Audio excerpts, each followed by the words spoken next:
Gaslighting.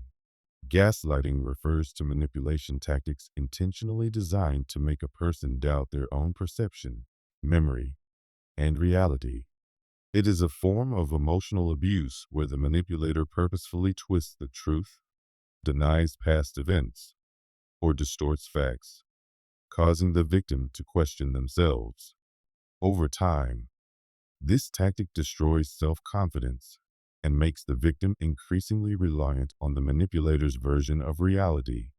The term gaslighting originates from the 1944 film Gaslight, in which a husband subtly alters his wife's surroundings and denies obvious changes, leading her to question her sanity. Today, gaslighting is widely recognized as a harmful tactic used in relationships, workplaces, and even political settings. At its core, gaslighting creates a power imbalance. The manipulator controls the narrative, constantly changes the rules, and makes the victim feel like they're always at fault. This may involve denying previous statements, contradicting clear facts, or accusing the victim of being overly sensitive or irrational when they raise concerns. This continuous distortion of reality fosters an atmosphere where the victim becomes unsure of their own thoughts and emotions. Gaslighting often begins in subtle ways, making it hard to detect in the early stages. For example, a partner might say, "That never happened. You're imagining things," when confronted about something they clearly did. Or a boss may insist, "I never said the deadline was next week," even though they did. Over time, the victim begins to second guess their judgment, feeling as though they're losing touch with reality. The more they question themselves, the more control the manipulator gains. One of the most harmful aspects of gaslighting is how it isolates the victim. As their self-doubt grows, they're less likely to reach out for help. The manipulator may deepen this isolation by saying things like, "No one else will believe you," or by painting them as irrational or unstable. This keeps the victim dependent on the abuser's perspective and makes breaking away even harder. Gaslighting is especially common in toxic relationships where one person aims to dominate the other. It may come in the form of statements like, "You're just being paranoid," "You always make things up," or "Everyone agrees with me. Why are you the only one who sees it differently?" These remarks sow doubt and insecurity, making the victim feel like they are the issue. The same strategy can appear in the workplace, used by manipulative bosses or coworkers who deflect blame and deny accountability for their actions. In politics and media, gaslighting can be used to shape public opinion. Leaders, corporations, or media outlets may deny verified events, rewrite historical narratives, or contradict their previous statements, causing the public to doubt their own understanding. This form of widespread gaslighting leads to confusion, compliance, and skepticism toward independent thinking, ultimately benefiting those in power. To defend against gaslighting, the first and most important step is recognizing it. If someone repeatedly makes you question your memory or perception, begin documenting inconsistencies in their statements. Keep records of conversations, save messages, or speak to a trusted friend to help confirm your reality. The key is to trust your instincts. If something feels wrong, it probably is. Establishing strong boundaries with gaslighters is essential. Avoid arguing over your reality with someone who constantly denies the truth. Instead, state your observations firmly and remove yourself from manipulative interactions whenever you can. Breaking free from gaslighting requires rebuilding trust in yourself. The more you validate your own experiences, the less influence the gaslighter holds. Reaching out to friends, therapists, or mentors can help reverse the long-term effects of emotional manipulation. Always remember, the ultimate goal of a gaslighter is to make you doubt yourself. But the moment you stop questioning your reality and begin standing firmly in your truth, their manipulation begins to lose its power. Time pressure. Time pressure is another psychological tactic used to push people into making rushed decisions, often before they've had a chance to think clearly or consider alternatives. Forced commitment. Forced commitment is a psychological manipulation tactic where an individual pressures you into making a decision or agreeing to something before you've had enough time to think it through. Once you commit, even in a small way, you can feel psychologically trapped, making it much more difficult to back out later. This tactic exploits the brain's natural tendency to seek consistency, gradually turning small agreements into major obligations. The effectiveness of forced commitment lies in what's known as the commitment and consistency principle, a well-established cognitive bias. When people take an initial step towards something, they experience internal pressure to stay consistent with that choice, even when new information suggests it may no longer be wise. That's why seemingly minor, harmless commitments often snowball into full compliance. One of the most common applications of forced commitment is found in sales and marketing. For example, a car dealership might begin by asking, "Wouldn't you love to drive a car like this?" If the customer agrees, even hypothetically, they've already taken a mental step toward ownership. The salesperson then builds on this commitment by suggesting a test drive, followed by having them fill out paperwork just in case. Before they realize it, the customer feels mentally and emotionally invested in purchasing the car. This strategy, often referred to as the yes ladder, gradually increases a person's level of commitment until backing out feels unnatural. Another example of forced commitment can be found in subscription-based services. Many companies offer free trials that require upfront credit card information. Simply signing up creates a small commitment, which increases the chances that the person will continue with the service after the trial ends. Even if they don't really want the service, they may hesitate to cancel because they've already taken steps toward engaging with it. In workplaces, forced commitment is frequently used to take advantage of employees. A boss might casually ask, "Could you stay just an extra 30 minutes today?" Once the employee agrees, the requests start to increase. Before long, they're routinely working unpaid overtime. Similarly, a company might assign extra responsibilities temporarily, only to make those tasks permanent once the employee has accepted them. In relationships, this tactic can be used to manipulate and control a partner. A manipulative individual may begin with small requests, like, "Can you do this one little thing for me?" Once the partner agrees, the requests start to grow.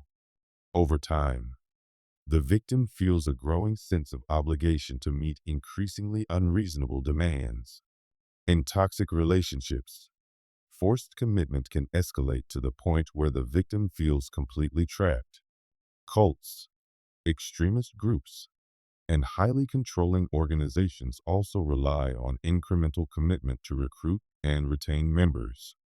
They often start with small engagements, such as attending a meeting or signing a petition, and gradually increase the commitment through social rituals, financial contributions, and ideological loyalty tests. Once someone has invested time, effort, or money, they feel compelled to stay, because leaving would mean admitting they were wrong. Forced commitment is also a key strategy in scams and frauds. A scammer might begin by asking the victim to agree to something harmless, like, "Can I send you more information?" Once the person says yes, the scammer gradually increases pressure, step by step.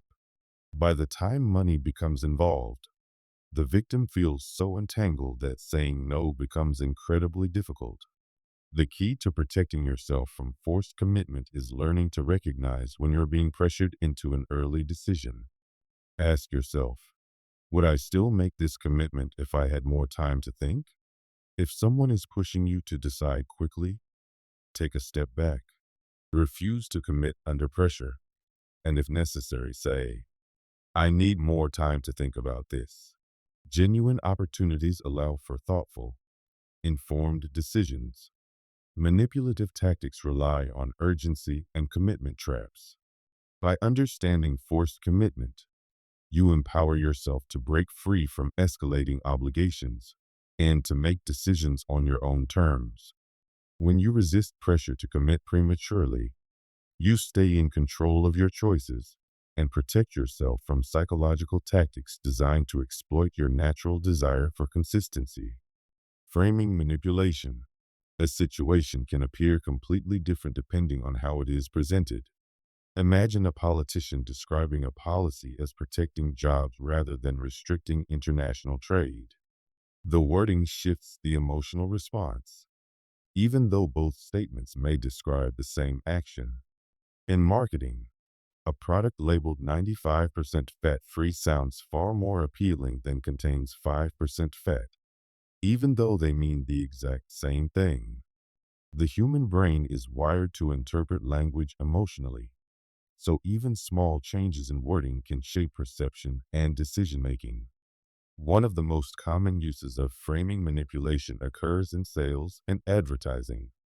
A car dealership might describe a used car as certified pre-owned instead of just used, making it sound more valuable. Food companies use labels like natural or organic, even when those terms have no regulatory meaning, because they create a positive frame. In financial transactions, stores will advertise you save $30 rather than you spend $70, highlighting the gain instead of the loss. These subtle shifts in presentation play on psychological biases, leading consumers to make decisions they might not have otherwise made. Framing is also a key tool in media and politics. News outlets can frame the same event in completely different ways to shape public perception. A protest might be described as a powerful movement for justice, or as a disruptive riot. The framing determines whether the audience views it as righteous or chaotic. Politicians use framing to control narratives. For instance, they might call a tax increase an investment in the future instead of higher costs for citizens. By carefully controlling how information is introduced, they manipulate emotions and opinions without actually changing the facts. Manipulative individuals use framing manipulation in relationships and personal interactions as well. A toxic partner might say, "You never spend time with me anymore," instead of, "I miss spending time with you," framing the issue as neglect rather than affection. A controlling boss might say, "We need dedicated employees who prioritize the company," rather than acknowledging they are demanding unpaid overtime.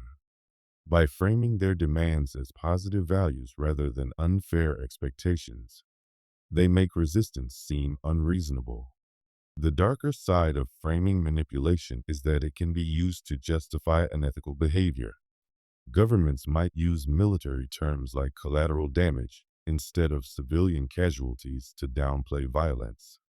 Companies rebrand layoffs as strategic restructuring to avoid backlash. Abusive individuals might say, "I'm only tough on you because I care," reframing their cruelty as concern. These tactics distort reality, making it harder for people to recognize manipulation and resist it. The best defense against framing manipulation is critical thinking. Whenever information is presented in an emotionally charged way, ask yourself, is this the full picture or just one perspective? Look for alternative frames. How would the situation sound if phrased differently? Compare different sources, especially when dealing with news, politics, or sales tactics. If someone presents a choice as your only option, challenge that assumption and consider alternatives. Understanding framing manipulation allows you to see through surface level persuasion and analyze the true meaning behind words. When you recognize how framing is being used, you can take back control over your own thoughts and decisions, ensuring that you're making choices based on reality, not rhetorical tricks. The fear then relief trick. The fear then relief trick is a psychological manipulation tactic that exploits emotional highs and lows to make a person more compliant. It works by first inducing fear, anxiety, or stress, and then suddenly relieving it, creating a moment of psychological vulnerability where the target is more likely to agree to a request or comply with a demand. This technique is used in everything from police interrogations and sales tactics to scams and manipulative relationships. The brain is wired to focus intensely on threats. When a person is placed in a state of fear or distress, their critical thinking abilities decline, and they become highly reactive. Their primary focus shifts to escaping the discomfort. Then, when the fear is suddenly removed, the relief is so powerful that the person enters a suggestible state. In that moment of relief, they are more likely to comply with whatever is asked of them, simply because their brain is too overwhelmed to resist. A classic example of the fear then relief trick occurs in police interrogations. A suspect might be aggressively questioned, accused, and made to believe they are in serious legal trouble. Then, suddenly, the interrogator switches tactics, offering kindness, a drink, or a reassuring statement like, "Look, we just want to help you." The suspect, overwhelmed by the emotional shift, is more likely to confess, even if they didn't commit the crime. Their mind, desperate for safety, clings to the source of relief. This technique is also heavily used in scams. A common telephone scam starts with a caller pretending to be from the IRS, a bank, or a government agency, warning the victim that they are in serious legal or financial trouble. Panic sets in. Then, after letting the fear build, the scammer suddenly offers a way out. "But if you make a payment now, we can fix this." The victim, relieved that there is a solution, complies without thinking critically. The fear-induced panic short-circuits their ability to question whether the threat was real in the first place. In sales and marketing, the fear then relief trick is used to pressure people into buying products or services. An insurance agent might emphasize worst-case scenarios. What if your house burns down? What if you lose everything, causing anxiety? Then they offer relief. But if you sign up today, you'll be completely protected. Similarly, time-sensitive marketing strategies use urgency and fear. Only a few spots left, or if you don't act now, you'll miss out, to induce stress before presenting the product as the solution. Manipulative relationships often rely on this tactic as well. A toxic partner might create an argument, make their partner feel guilty or afraid of losing them, and then suddenly shift into affection, saying, "I don't want to fight. I just love you so much." The emotional whiplash makes the victim more likely to forgive mistreatment and comply with their partner's demands. The relief of making up feels so good that it overshadows the initial harm. Workplaces can also use this trick to pressure employees. A boss might imply that an employee is at risk of being fired, causing anxiety, only to later say, "But if you stay late and take on extra work, I think we can keep you on." The worker, overwhelmed by relief, agrees, failing to recognize that they were manipulated into overworking out of fear. The fear then relief trick is so effective because people will do almost anything to escape distress, to defend against it. Recognize when fear is being artificially induced. When you feel sudden panic or urgency, pause and ask yourself, am I being manipulated into fear? Is the solution being offered truly my best option? Taking time to breathe and analyze the situation helps prevent snap decisions based on emotional pressure. The more you can resist reacting immediately, the less control manipulators have over you. The Zynic effect. The Zynic effect is a psychological phenomenon that explains why unfinished tasks, unresolved thoughts, and incomplete experiences tend to linger in our minds far more than completed ones. Named after Russian psychologist Zeigarnik, who first observed this effect, the principle states that our brains latch onto unfinished business with a sense of urgency, creating internal tension that pushes us to complete what we've started. This effect is why we often remember the details of a task we left incomplete far more vividly than something we finished without interruption. One of the most relatable examples of the Zeigarnik effect appears in entertainment. Cliffhangers in television shows are a perfect illustration of this principle in action.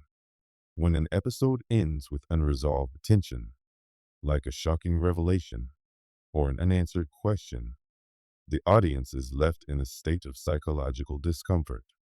Their minds continue processing the unfinished storyline, making them eager to watch the next episode to resolve the tension. This is exactly why binge watching becomes so addictive. As soon as something is left incomplete, the brain struggles to let go until closure is achieved. The Zeigarnik effect also plays a powerful role in productivity and motivation. Many people find it difficult to begin a task, but once they take the first step, the Zeigarnik effect kicks in. The brain becomes aware that something is in progress and keeps nudging the person to complete it. That's why simply starting a project, even with a small step, can make it much easier to finish. Writers often take advantage of this trick by stopping their work mid-sentence rather than at a natural ending point. When they return, their brains are already engaged with where they left off, making it easier to resume writing rather than facing a blank page. Marketers and advertisers also use the Zynic effect to grab attention and spark curiosity. Headlines like "The Secret to Success No One Talks About" or "You Won't Believe What Happened Next" tap into the brain's natural desire for closure, compelling people to click or watch just to satisfy the tension. Likewise, sales strategies often include open-ended offers such as "limited time deal, find out more inside," making customers feel like they need to keep engaging to get the full information. But the Zynic effect isn't limited to external influences. It deeply affects internal thoughts and emotions too. When someone experiences an argument or unresolved tension in a relationship, their brain keeps replaying the moment, seeking closure. That's why people dwell on unfinished conversations, wondering what they could have said or done differently. These unresolved emotions create mental loops that are hard to escape until some form of resolution is reached. The darker side of the Zeigarnik effect is its connection to stress, anxiety, and overthinking. People with perfectionist tendencies often experience heightened effects of this phenomenon, as their minds obsess over what's still incomplete. It's also a key reason why intrusive thoughts persist. When the brain perceives something as unresolved, it keeps bringing it back into conscious awareness. Because of this, some therapeutic approaches, like cognitive behavioral techniques, focus on reframing unresolved issues or consciously closing mental loops to reduce psychological distress. Understanding the Zynic effect can be a game changer for both productivity and mental well-being. One positive way to use it is to intentionally start a task, even when motivation is low. Once engaged, the brain will naturally push for completion. Similarly, breaking down large tasks into smaller unfinished segments can help maintain motivation. If something feels mentally overwhelming, adopting a to-be-continued mindset instead of a start-from-scratch approach makes it easier to follow through. This effect is also the reason why making lists and externalizing tasks onto paper helps free up mental space. When people rely only on memory to track their unfinished work, their brains remain in a state of constant tension. Writing things down provides a sense of external closure, easing the mental load and making it easier to focus. By recognizing how the Zynic effect influences our thoughts, behaviors, and emotions, we can gain better control over our mental processes, whether it's improving productivity, closing emotional loops, or resisting psychological tricks used in marketing and persuasion. Awareness of this effect gives us an edge in navigating both personal and professional life. The decoy effect. The decoy effect is a psychological manipulation tactic where a less appealing option is introduced to make another option appear more desirable.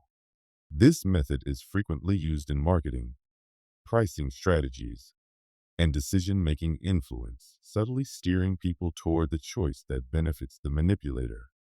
The heart of the decoy effect lies in offering three choices, two main ones, and a third, strategically positioned, to make one of the main options stand out in comparison. Our brains often struggle with judging absolute value, but are excellent at recognizing relative differences. When only two choices are present, deciding between them can be difficult. But with the introduction of a well-placed decoy, the best option becomes suddenly clear. That's why companies, negotiators, and influencers carefully structure decisions to guide people in a specific direction. One of the most common examples of the decoy effect appears in pricing strategy. Picture a coffee shop offering just two sizes, a small for $3 and a large for $6. Some customers may hesitate to pay $6, unsure whether it's worth it. Now, imagine the shop adds a medium for $5.50. Suddenly, the large looks like a much better deal. Just 50 cents more for significantly more coffee. People who wouldn't have chosen the large before now see it as the smartest value. The medium option was never meant to sell. It exists only to make the large more appealing. This tactic is also widely used in technology and subscription services. A streaming platform might offer a basic plan at $7 per month with limited features, a premium plan at $15 with full features, and an ultra plan at $14.50, which includes all features plus a small bonus. The ultra plan acts as a decoy. It's intended to make the premium plan seem like the better value. Without it, customers might hesitate at $15, but when compared to a slightly pricier option, the premium looks like a bargain. The decoy effect also plays out in politics and negotiations. Suppose a government wants to pass a controversial policy. It might present three options: an extreme version of the policy, the decoy; the real desired policy, which now appears moderate; and no change at all. By positioning the intended policy as the middle ground, they boost public support, even if that same policy would have been rejected when presented alongside only one alternative. Real estate agents also rely on the decoy effect. When showing homes to potential buyers, they may present three properties: one rundown and overpriced house, the decoy; one well-priced, desirable house, the target; and one decent but less attractive home at a slightly lower price. The inclusion of the decoy makes the middle option seem like the smartest and most balanced choice. Even in dating and social dynamics, the decoy effect is at play. Someone trying to appear more attractive might surround themselves with a less attractive friend to stand out by contrast. This is why people sometimes choose wingmen or wingwomen who won't compete for attention, but instead enhance their own appeal. To guard against the decoy effect, it's essential to question your choices. Ask yourself, would I still consider this option if the third one weren't here? Am I truly drawn to this choice because of its real value? Or am I being influenced by a manipulated comparison? By recognizing when a third option is being used to shape your decision, you take back control of your judgment and make choices based on reason, not manipulation.